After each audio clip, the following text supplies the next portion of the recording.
em Taiwan, fez mestrado em filosofia na USP e graduou-se em língua e literatura grega clássica na USP. Com vocês, nosso tio. Palmas para ele.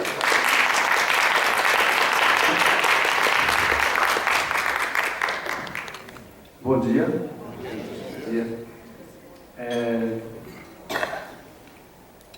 Estou muito feliz pelo convite da Flippostos, de estar na Flippostos compartilhando com vocês esse meu livro Tao Te Ching, que está na feira King Books, ali na stand, para venda. Depois eu vou dar uns detalhes. E esse livro eu traduzi diretamente do mandarim antigo, né? E esse livro que o autor, alguns de vocês já devem saber, né? Que é do Lao Tzu, ou Lao Tse, né? Livro do Caminho e da Virtude, Tao Te Ching, em chinês. Eu sou de Taiwan, nasci em Taiwan, em Taipei, e vim com 5 anos de idade, então, pequenininho, né? E depois eu voltei várias vezes a Taiwan para vivenciar mais. Então estou muito feliz mesmo de estar aqui compartilhando. A minha ideia é apresentar a visão da totalidade de Lao Tzu. O tema é o Dao, né? O Dao, para começar falando do Dao, às vezes as pessoas falam com T, né? Ou D, tanto faz, na verdade o que importa é vocês apreenderem o sentido do Dao, né? O Dao é o princípio do universo, e como o princípio do universo, ele está presente em tudo, né? Em todas as coisas. O primeiro capítulo do Tao Te Ching é muito ilustrativo, né? E como é um livro de sabedoria e filosofia chinesa, em chinês filosofia é Zhe, né? E sabedoria é Zhihui, né? Então, é uma mistura, na verdade, de duas coisas, né? Alguns podem achar que é mais sabedoria, não está errado.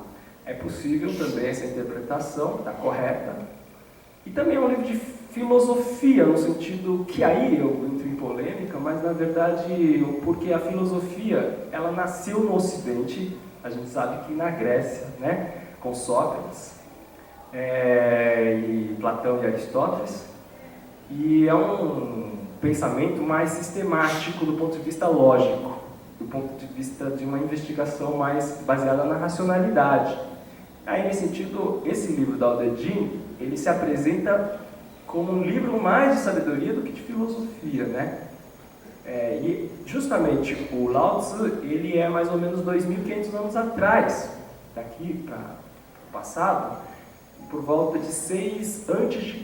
O livro foi mais ou menos... Quer dizer, o autor, né, Lao Tzu, a gente não tem a data certa de quando ele nasceu e de quando ele morreu.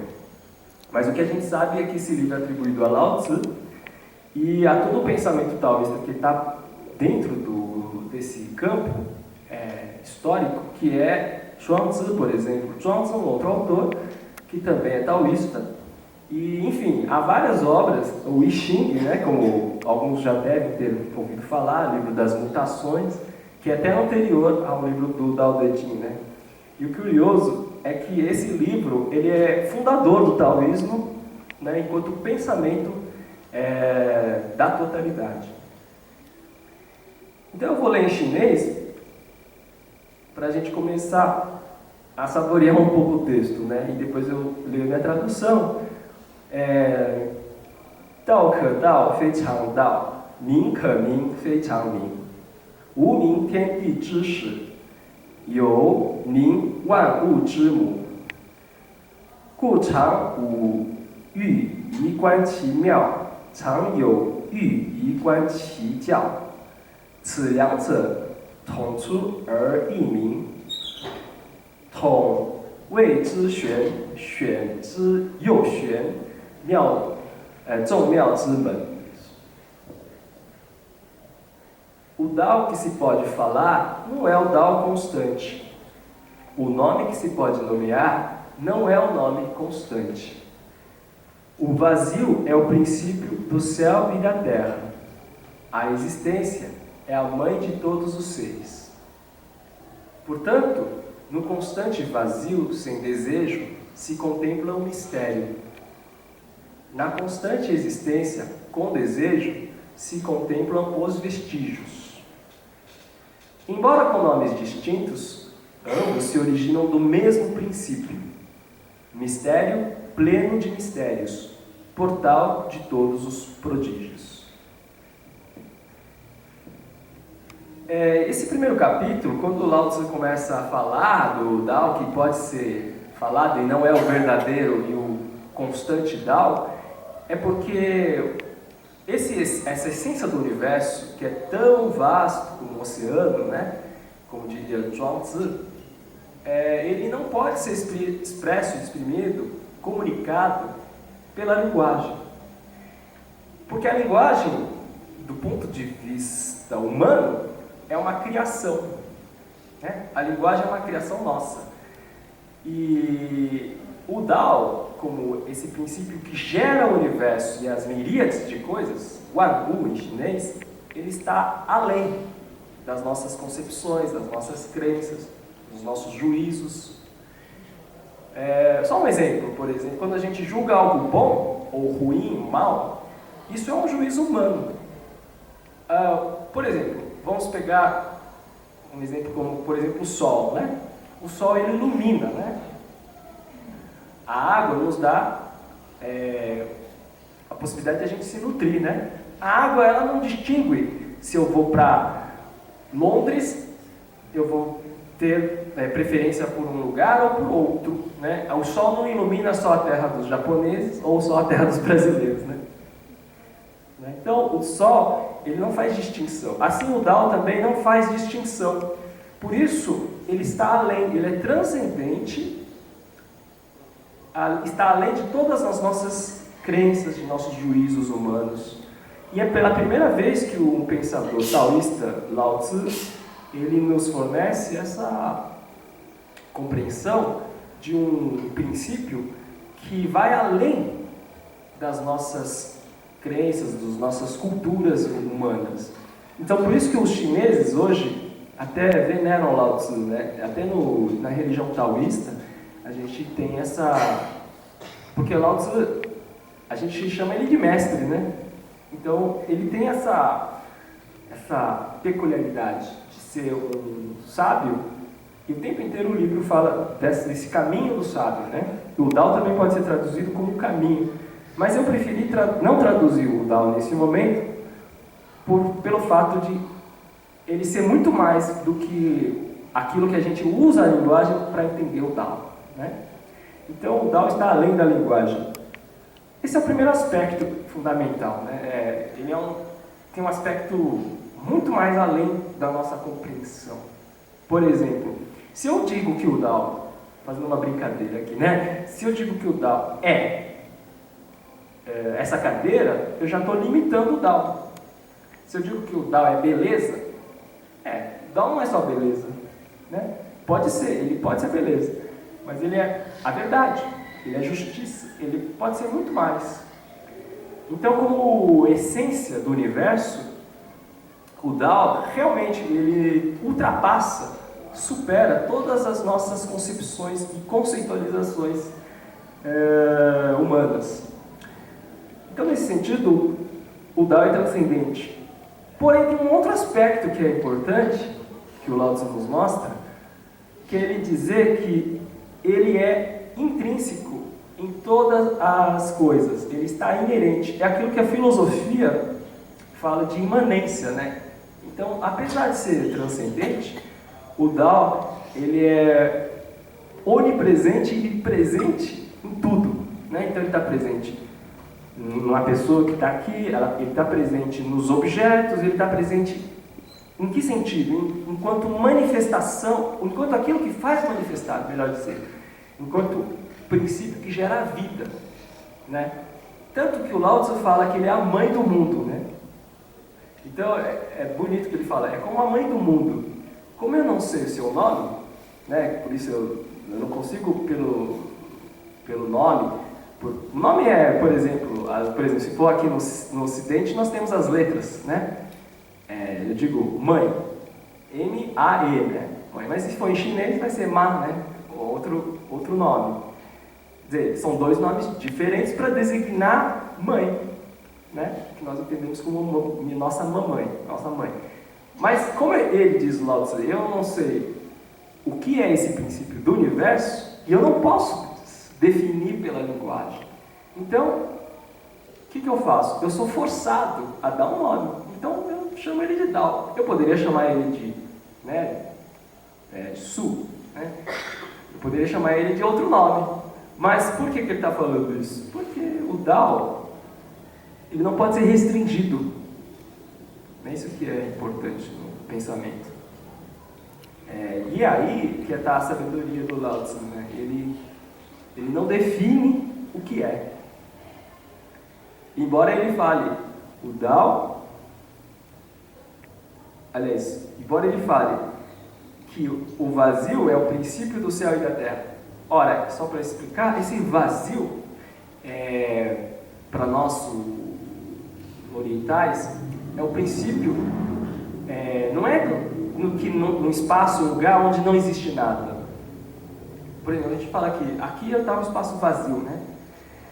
Não é nesse sentido que o Lao Tzu usa o vazio. O vazio é aqui o estado de latência, de potência, de virtualidade. Então, por exemplo, certas coisas nós não vemos, mas eles existem. Por exemplo, eletricidade a gente não vê, né?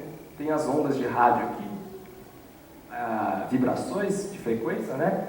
Nós não vemos, não passa pela nossa visão, mas nós não afirmamos que eles não existem, né?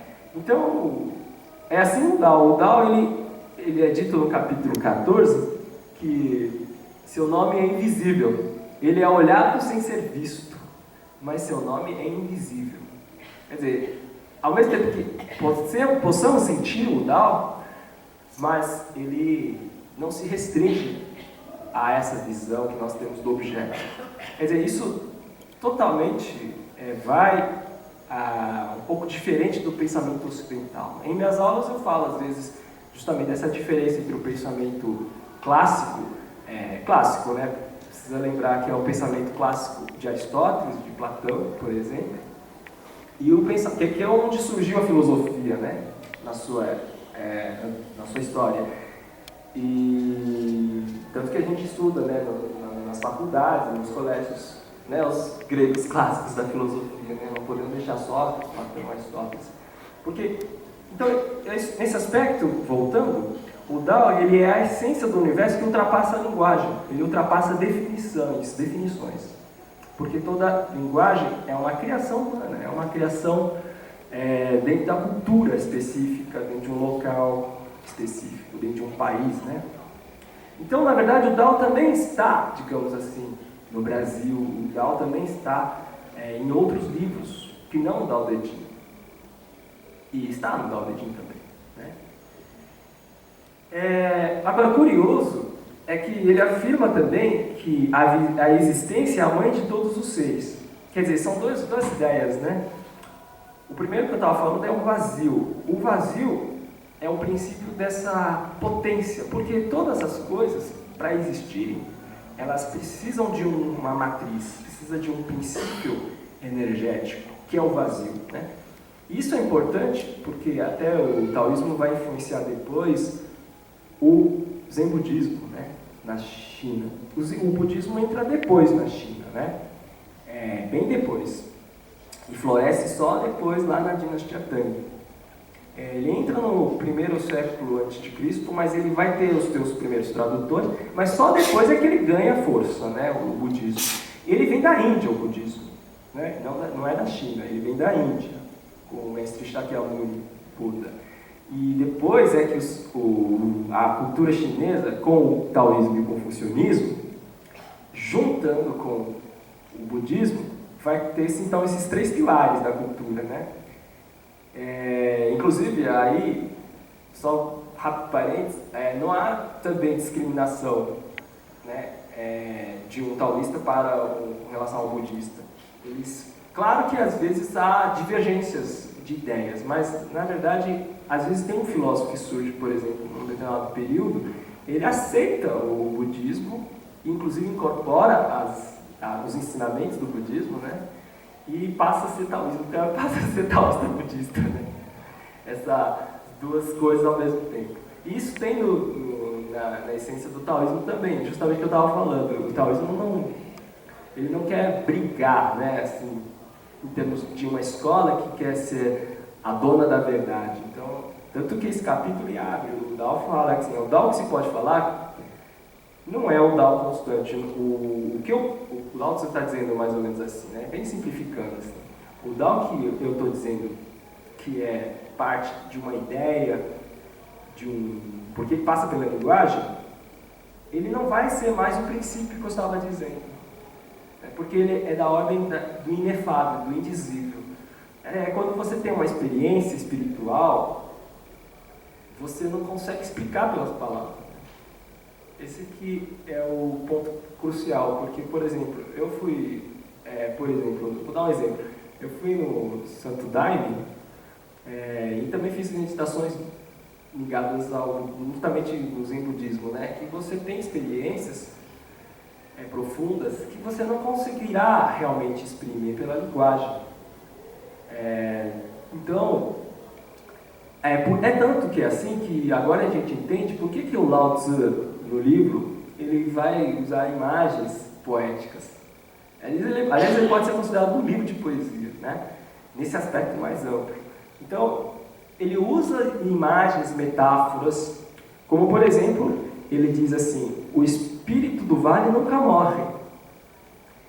Olha só, eu vou ler aqui, olha. O capítulo 6, ele diz assim, o espírito do vale nunca morre, chama-se fêmea misteriosa.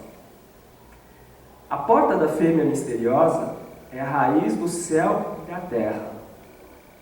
Incessante existência, inesgotável eficácia. E aí termina, né? É quase um poema, né? Um poema curto, né? E até tem a ver com um pouco essa ideia do haikai, né? Que é um poema japonês, é um haikai que vem virar depois, né? Então, esse espírito do vale que nunca morre é o Dao. Ele é uma essência do universo que, como diz os comentadores chineses atuais, esses comentadores são muito importantes para a gente entender o Lao Tzu também, né? Para quem está traduzindo, eu quando traduzi, o espírito do vale, por exemplo, aqui desse livro aqui, do comentador antigo, Wang Bi, né? É o vazio. Por quê? Porque o vale, pela imagem do vale, imagem poética, o vale ele está entre duas montanhas. E ele é um espaço vazio para onde convergem os rios. É o espaço do vazio e do silêncio. É o espaço daquilo que vai germinar enquanto vida, enquanto potência. Por isso mesmo ele chama espírito do vale nunca morre. Olha só que ideia interessante. Pulso, né? Nunca morre. Por quê? Porque é ali que vem a fonte. É da fonte que vem todas as energias, toda a vitalidade e tudo aquilo que vai constituir o universo. Então, digamos assim, podemos pensar assim como se fosse um princípio cosmológico, né? O Dao, né? O Dao como princípio do universo que gerou e... Aliás, ele não só gera, né? Ele vai ter que conservar e manter o universo, que é o que ele faz agora, por exemplo, né? A gente está aqui, a gente está vivo, a gente está respirando, e o Dao, ele é o que nos nutre, nos alimenta, né? Se não houvesse isso, a existência não teria como se sustentar, né? E por isso que ele diz que essa incessante existência, né, em chinês, é quase impossível de traduzir, né? Porque em chinês tem essa beleza, né? Mian, mian, guo cun. Mian, mian, eles gostam de repetir as palavras, né? Mian, mian continuamente, continuamente. Eles falam as duas palavras juntas, né? continuamente, né? Mien é um advérbio, ruotuan, que existe, né? Como se existisse. Tuan é a ideia de existência. Então, o Dao, ele é uma força, né? Podemos dizer assim agora, que continuamente, incessantemente, permeando todo o universo, faz existirem as coisas. E por isso mesmo, ele não é uma ideia. Ele não é uma linguagem que eu tenho dele, uma ideia do qual eu possa conceitualizar, enfim, fazer uma série de se vocês quiserem, uma série de pensamentos. É claro que eu posso... é claro que o Lao Tzu usa a linguagem, ele escreveu esse livro por causa disso, que ele tem que passar para nós como o poeta faz, né? O poeta, ele não mostra... por exemplo, o poeta fala a cadeira no poema, mas, na verdade, ele não está falando a cadeira ou a mesa tal qual seria aqui na conversação normal, né? Entre nós. Então, ele usa a palavra cadeira, que é a linguagem de todos, mas ele transmite e passa outros sentidos que vão além da cadeira. Outros sentidos que ele só poderá fazer com a construção poética, que é o próprio poema. Então, na verdade,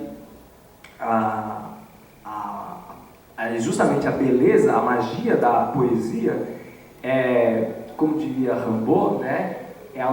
Ele diz assim, na Temporada do Inferno, Rimbaud é um poeta francês que dizia assim: eu fixava vertigens e anotava o silêncio. Né?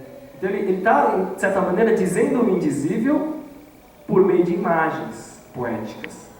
Ele pode sugerir, ele pode evocar aquilo que o Mallarmé, um poeta francês do simbolismo, ele diz assim que a linguagem da poesia, ela é evocativa, ela é sugerir aquilo que eu não posso entender, mas eu posso sugerir para nós essa experiência pela qual eu passei.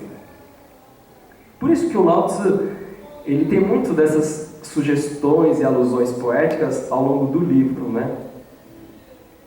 E o fundamental para ainda adentrarmos nesse pensamento taoísta é entender que essa transcendência da qual eu estava falando, ela está realmente presente e não é abstrata. Esse é o ponto. Porque a gente podia pensar assim, mas ele é tão transcendente, né, esse Dao, como seria, por exemplo, um Deus. Tem essas concepções, né, que o Deus ele está distante da realidade do mundo e ele pertence ao mundo espiritual, né? Como se fosse uma entidade, um princípio que vai além do concreto, que vai além do mundo sensível. E não é assim que o Lao Tzu pensa, porque ao longo do livro ele diz o seguinte, eu vou citar o capítulo aqui, quando ele fala do 20, acho que é o 20, o 21, ele diz o seguinte: porque enquanto existência, o Dao é insondável e indistinto. É o que eu estava falando, né? Ele é o inefável. Eu não consigo explicar, ele é insondável. Mas ele também diz, enquanto existência, ele existe. Ele está alimentando, ele está onipresente em todas as coisas. Aí ele usa essas palavras poéticas, né? Insondável, indistinto, no seu íntimo existe a imagem. Indistinto, insondável, no seu íntimo existem os seres. Na sua profundeza obscura habita a essência. Essa essência tão genuína em cujo íntimo existe a confiança. Olha só, curioso é que quando ele fala assim, no seu íntimo existem os seres, esses seres, em chinês, é literalmente coisas, Ele está dizendo, o Dao, ele não é uma ideia, ou uma força, um princípio abstrato. Ele não é um princípio que está longe de tudo, só. Né? Ele disse, como eu estava dizendo, que ele é um princípio transcendente a todas as nossas ideias, nossas concepções, que são limitadas. Né? Tanto é que nós brigamos, né, às vezes, por causa disso. Nós brigamos porque às vezes não entende uma linguagem, né, do outro. Às vezes por obstáculos de várias razões, né? Porque a gente não falou direito, não explicou, ou porque o outro entendeu errado, né? Aí a gente fala assim, olha, não foi nada, desculpa, eu não quis dizer isso. Aí o outro pode desculpar ou não desculpar. Enfim, são divergências que são suscitadas pelo não entendimento. E a linguagem é um campo mesmo desse surgimento de discussões e de discórdias. Né? Por isso nós brigamos. Né? Acontece várias vezes isso. Mas justamente o Dao, como ele transcende as nossas concepções, a nossa linguagem, ele está fora, mas ao mesmo tempo ele está em tudo. Por isso, como um pensamento da sabedoria, Lao Tzu, ele não é taxativo a ponto de dizer, olha, isso que eu estou vendo aqui é o Dao. Então, se eu sei o que é o Dao, eu sei o princípio absoluto. Então, eu vou mostrar para vocês todas essas, né, minhas ideias, minhas experiências. E eu vou escrever um tratado, vou escrever um livro que vai explicar ponto por ponto. Né? Eu tenho um enigma do universo na minha mão, então eu vou explicar tudo. Se ele fizesse isso, ele não seria sábio. Porque é o que ele fala lá no primeiro capítulo. Eu não posso fazer isso porque o universo é muito maior. Né? A vida é muito maior, né? Se vocês pensarem, a nossa vida não pode ser resumida em 500, 700, 1000 páginas. Não dá. Né? Talvez justamente por isso a gente faça arte, né? A gente tem a poesia, a gente tem romance, a gente tem outras formas de linguagem. Música é uma ferramenta, né? Que ferramenta não é uma boa palavra, não é um instrumento, a música é a aparência daquilo que seria do espírito mais profundo do que a gente vive, né? Então a música, ela não usa as palavras, né? Ela usa sons, ela apela para outros sentidos que não só a palavra. Então o Dao, nesse sentido, como ele transcende, aqui nesse capítulo 21, o fundamental é que o Lao Tzu fala, olha, mas no seu íntimo existem os seres. Ele usa essa palavra. Então, é existência. Quer dizer, vou dar um exemplo aqui, mais interessante. Ó. Vocês estão vendo esse copo aqui, né? Vamos supor que o copo ele esteja totalmente cheio. Se ele está totalmente cheio, eu não posso colocar mais nenhuma água, nenhum líquido para usá-lo. Né? Então, o copo ele passa a não ter uso nenhum. Enquanto o copo ele não serve para nada. Ele não existe. E o Lao Tzu gosta de ver o seguinte, quer dizer, gosta não é a palavra, né? Ele vê assim, né? Ele vê que o copo vazio é que pode gerar e pode ser útil, gerar utilidade para nós, ser proveitoso para nós. Porque se o copo estiver totalmente cheio, ele não vai ser útil. A utilidade, o proveito do copo vem do seu vazio. É por isso que lá no capítulo 1, quando eu estava falando que naquela frase, o vazio é o princípio do céu e da terra. Né? O vazio é a potência, aí usando o exemplo do copo, ele tem o vazio como a potência daquilo que seria útil para nós. Por exemplo, isso também é visível na dança, por exemplo. Né? Por exemplo, quando as pessoas dançam, os artistas da dança, dançarinos, eles dançam, você vê as formas deles ali, nos movimentos, a dinâmica, a coreografia. Mas tem uma coisa que é mais incrível ainda, extraordinária, é o vazio entre o dançarino e o outro. É um vazio físico e o vazio que também não é físico. que às vezes, quantas vezes vocês não viram a dança, ou um filme, por exemplo, em que o ator não faz nada, nesse sentido, não fazer nada, no sentido que ele está fazendo e está fazendo, na verdade. Ele, às vezes, ele fica na câmera, né? E ele vai passando as emoções ali, com o olho, com a expressão facial, mas ele não precisa fazer nada.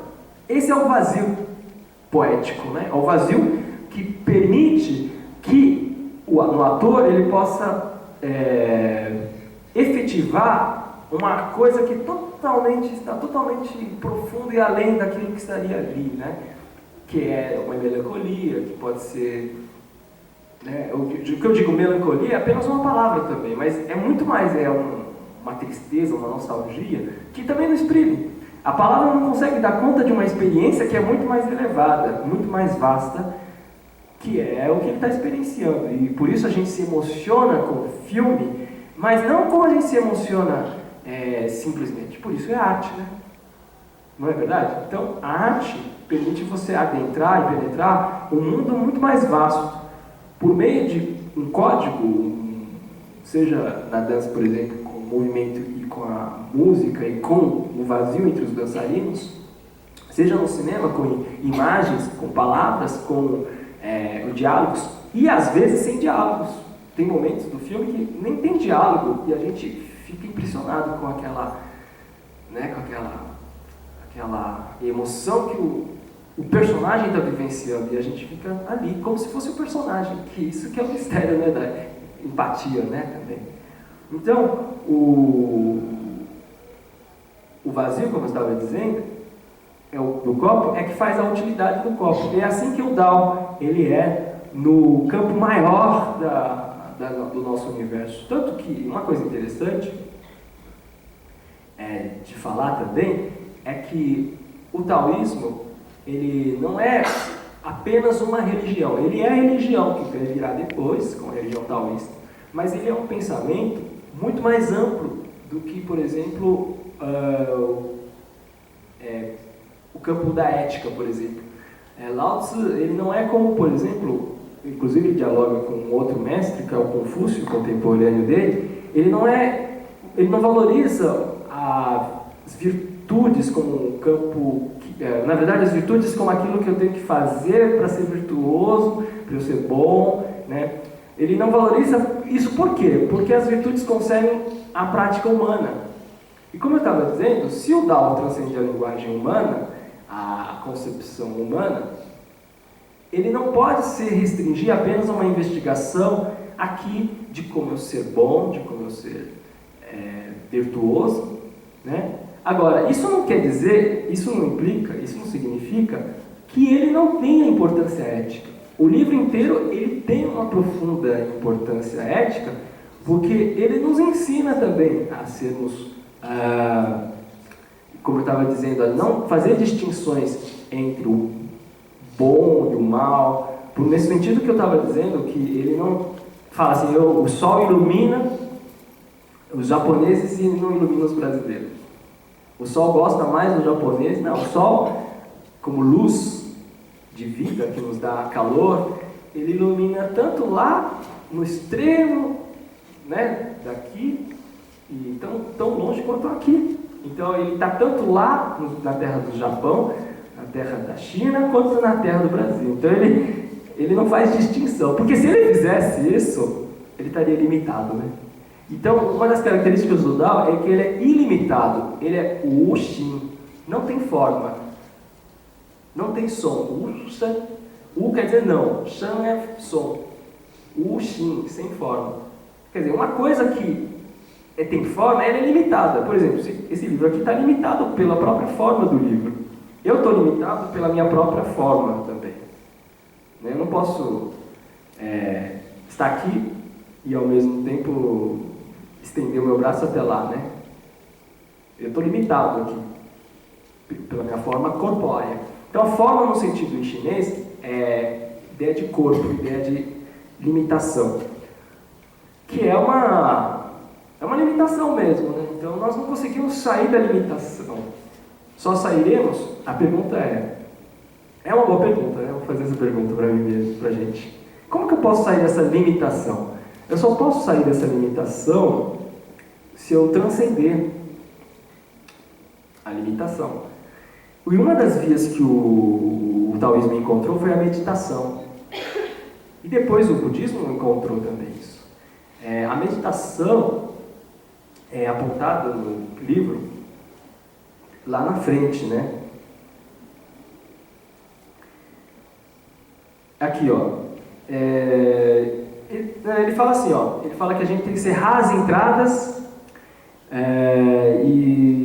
Isso, cerrar as entradas. O que significa cerrar as entradas? Significa fechar os olhos, estar naquela o que propõe a técnica da meditação? A gente ficar no lugar que a gente escolheu, não ter interferência dos sons lá fora, né? Para quem faz meditação, para quem não faz eu recomendo, né? Uma boa experiência também. Você se coloca num espaço, pode fazer em casa, pode fazer num templo, você fica ali e se isola, entre aspas, se isolar, né? Dos sons e das imagens, e fica em silêncio. Essa é a ideia da meditação. Para você transcender aquilo que você pensa o tempo inteiro. Né? O tempo inteiro a gente está pensando, está maquinando, a gente está calculando. Né? Não estou dizendo que isso não deve ser feito, isso pode ser feito. Né? A gente faz isso e se não fizer a gente também não vive. Né? Mas se a gente fizer a meditação ela permite você entrar um pouco mais em você mesmo, que é o que Lao Tzu faz também, né? Fala para a gente fazer como uma meditação. E o sábio, ele diz assim, no capítulo 5, olha aqui, que nem parece que é meditação, mas no meu entender é uma meditação, né? O capítulo 12, aliás. Ele diz assim: 5 cores cegam a visão, 5 tons ensurdecem a audição, 5 sabores corrompem o paladar, corridas e caçadas enlouquecem o coração. Quer dizer, olha corridas e caçadas, né? O tempo inteiro a mente fica indo para lá e para cá, né? A gente corre para cá, corre para lá e fica aí, né? E depois quando a gente fala para nós mesmos, eu falo para mim mesmo, eu também, a minha mente é assim. Eu falo, peraí, espera um pouco, Chiu.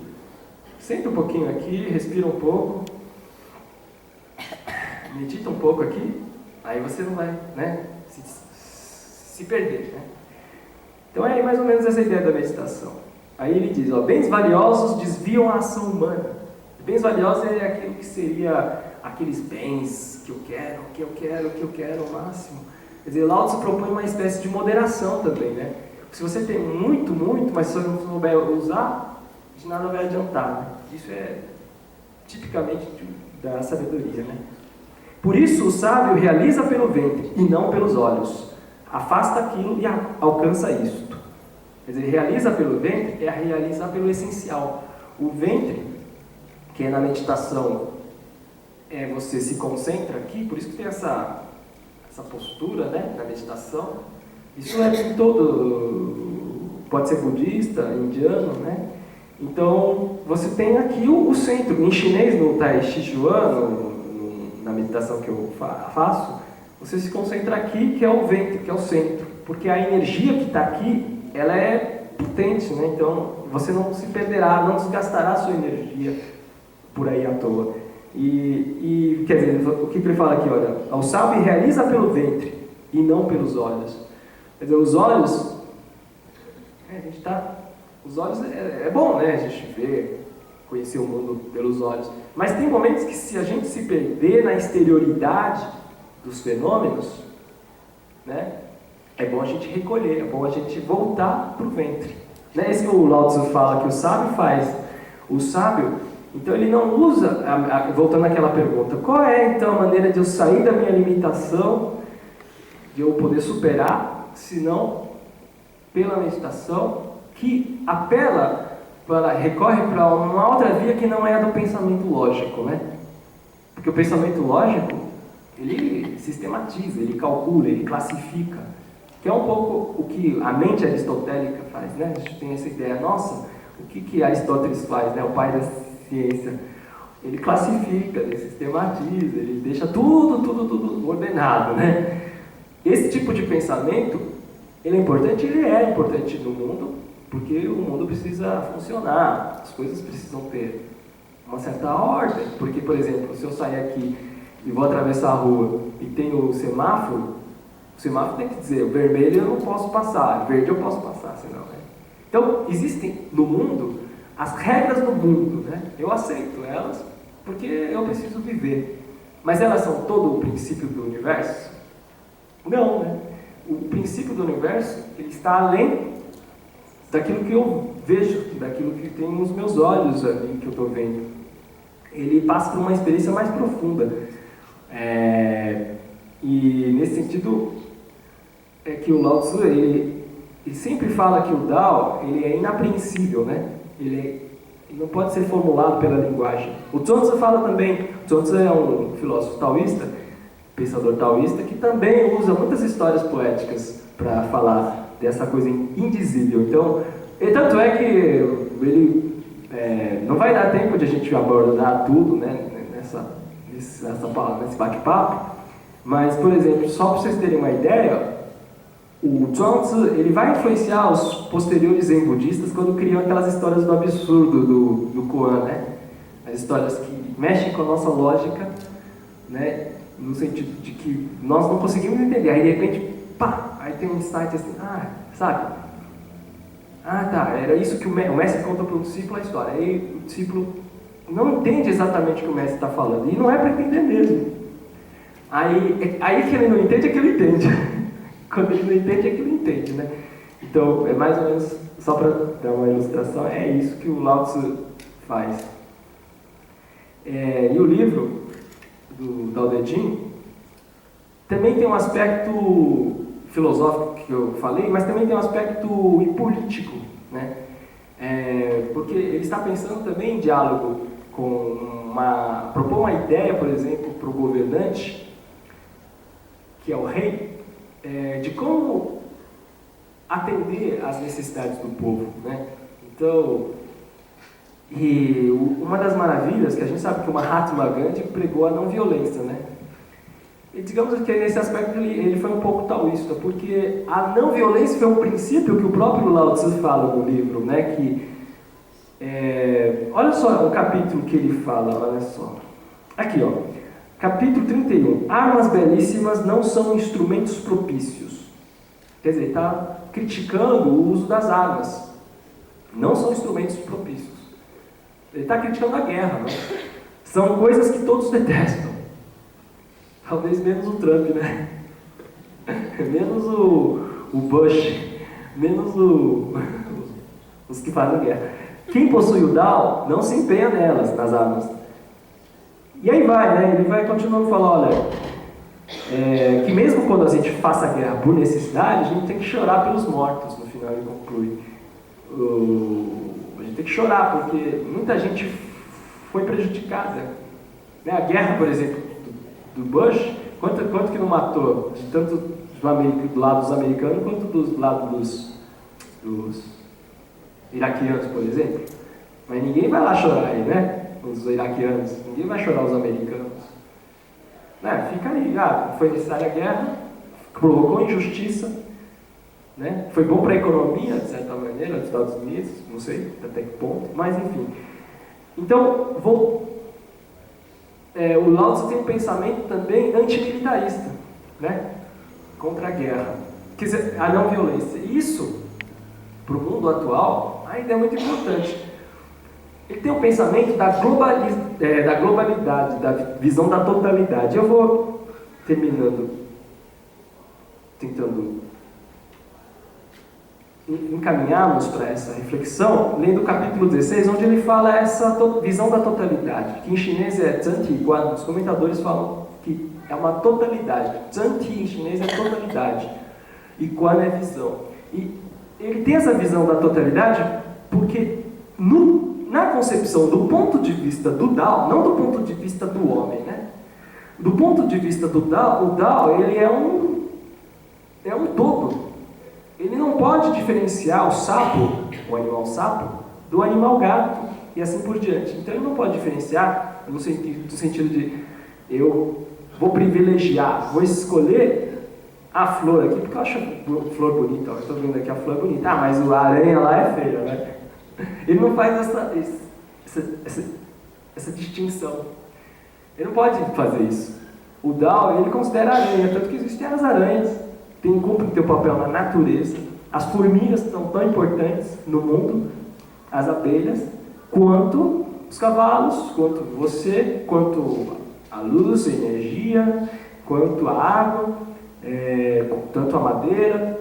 Quer dizer, a gente fica sempre na ilusão, né? Tipo, eu mesmo pensei nisso quando estava vivo. O livro, o que é o livro? O livro foi traduzido, o Xi traduziu, é do Lao Tzu, é do Xi, é da editora Mantra, que fez o livro. Mas o livro, no fundo, ele deve a sua existência à madeira, porque tem papel, né? Então o papel foi fundamental para eu fazer o livro. Né? Então tudo é importante. Eu não posso dizer o livro é apenas do Lao Tzu ou do Xi ou da editora. Não, o livro é da natureza, porque o livro veio da natureza. Essa cadeira que eu estou usando, ela veio da natureza. Tudo aqui veio da natureza. Eu sou da natureza. E como eu posso distinguir, né, isso? Falar que eu não sou da natureza? É você falar um absurdo, né? Então, esse capítulo 16, nessa visão da totalidade, a visão da totalidade não distingue, dizendo que a madeira é melhor que a água, ou a água é melhor que a madeira, né?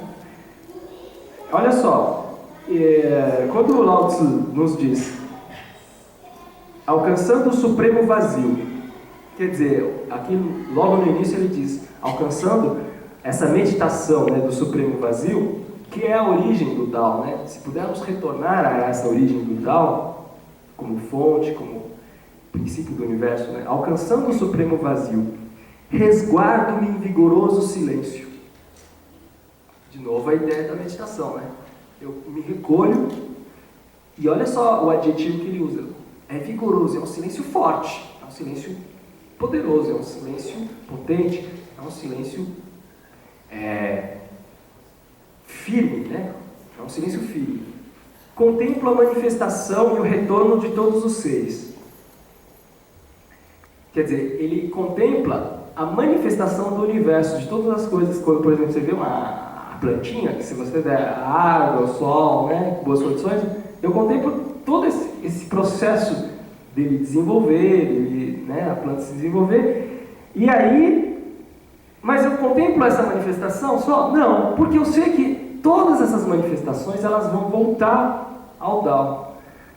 Por isso que ele diz, eu contemplo a manifestação e o retorno de todos os seres. O retorno de todos os seres à sua verdadeira origem, que é o Tao, né? Que é o Tao, que é muito maior do que a palavra Tao, né? No florescer em profusão, cada ser retorna à sua raiz. Então novamente, está dizendo, mesmo que todas as coisas floresçam, mesmo que todas as coisas se desenvolvam, elas voltarão à fonte, à raiz, ao Tao, né? Aí ele continua, retornar à raiz é silêncio. Disse que é o retorno ao destino. Retorno ao destino é constância. Conhecer a constância é iluminação. Retornar aqui ao destino significa que é alcançar a constância da natureza da vida. Que essa palavra min em chinês, né, é muito importante, que ela tem essa ambiguidade. Da própria poesia que o Lao Tzu está usando, no sentido de que ela é destino e ao mesmo tempo é a nossa vida, né? Min em chinês quer dizer destino